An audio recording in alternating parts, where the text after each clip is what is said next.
27 sont peut-être en cause. Il est clair que c'était un bâtisseur frénétique.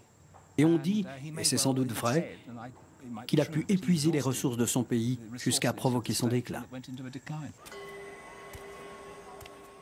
Jayawarman VII fut aussi le premier roi bouddhiste après plusieurs siècles de culte hindouiste. L'avènement de cette religion plus charitable a pu inciter les Khmers à remettre en question les excès de leurs dirigeants.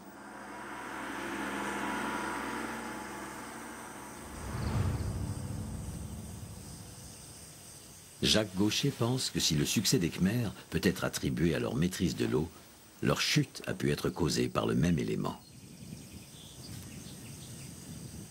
L'équilibre instauré était si subtil que si le système d'irrigation et de stockage n'était pas parfaitement entretenu, tout l'édifice pouvait se désagréger. Le système à ce moment-là devient fragile et on voit très bien qu'à un moment donné, on ne s'occupe plus de curer ces canaux. Ils se comblent petit à petit jusqu'au jour d'aujourd'hui où ils sont complètement recouverts par une sédimentation. Les rois qui succédèrent à Jayawarman VII étaient moins passionnés de grands travaux de construction. Il n'est pas impossible qu'ils aient négligé l'entretien du complexe réseau d'alimentation en eau. Mais la déforestation a aussi probablement joué un rôle dans la tragédie d'Angkor. Une telle superficie de jungle avait été défrichée au profit des rizières que les rivières et les canaux se sont très certainement envasés, ce qui a pu provoquer pour les Khmers une véritable catastrophe écologique.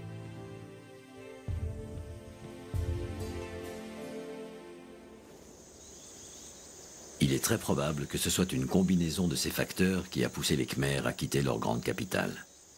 On sait en tout cas que ce qui restait de la cour khmer se réinstalla sur les rives du Mékong, près de l'emplacement de l'actuelle capitale du Cambodge, Phnom Penh. Il n'y a jamais eu d'abandon d'Angkor. Je crois qu'il faut le dire comme ça.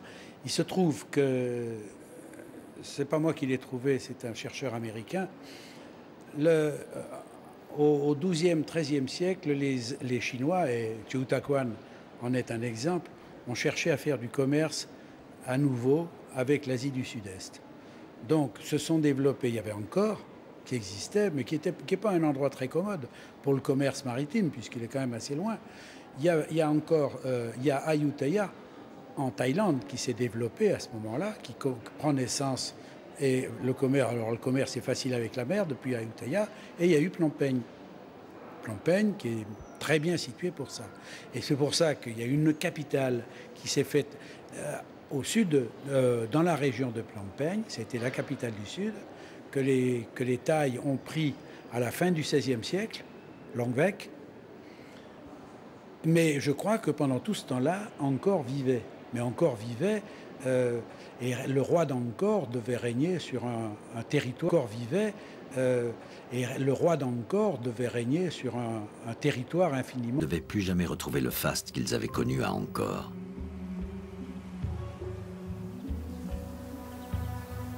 La cité sombra progressivement dans l'oubli, jusqu'à ce que le hasard y conduise Henri Mouhot en 1860. Angkor est aujourd'hui considéré comme une des merveilles du monde. Et la nouvelle ère de stabilité que connaît le Cambodge permet aux archéologues du monde entier de venir ici déchiffrer les nombreux mystères qui subsistent à Angkor.